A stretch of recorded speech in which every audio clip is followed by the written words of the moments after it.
എല്ലാവർക്കും നമസ്കാരം. ഇന്നത്തെ ശുഭചിന്ത: നാം തേനീച്ചകളെപ്പോലെ ഒരുമയോടെ ജീവിക്കണം. ഇന്ന് നമുക്കിടയിൽ കണ്ടുവരുന്ന ഭിന്നതകൾ തന്നെയാണ് അതിന് കാരണം. കല്ലേറ് കൊണ്ട തേനീച്ചക്കൂട് പോലെ നാം ആക്രമണത്തിന് ഇരയാക്കപ്പെടുന്നത്.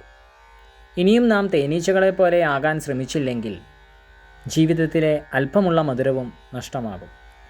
പ്രശ്നങ്ങളെല്ലാം മാറിയ ശേഷം സന്തോഷിക്കാമെന്ന് കരുതുന്നവരും കുറവല്ല. എല്ലാ പ്രശ്നങ്ങളും മാറുമ്പോഴേക്കും ജീവിതവും അവസാനിക്കും. അപ്പോൾ മാത്രമാണ് എത്ര മനോഹരമായ ജീവിതമാണ് നമ്മൾ തന്നെ നശിപ്പിച്ചതെന്ന് മനസ്സിലാകുക. പ്രശ്നങ്ങളെ ഭയക്കാതെ ധൈര്യത്തോടെ നേരിടാൻ സാധിച്ചാൽ നമ്മൾ വിജയത്തിൽ എത്തിച്ചേരും. എല്ലാവർക്കും നന്മകളുണ്ടാകട്ടെ. എല്ലാവർക്കും ജീവിത വിജയം ഉണ്ടാകട്ടെ. നന്ദി, നമസ്കാരം.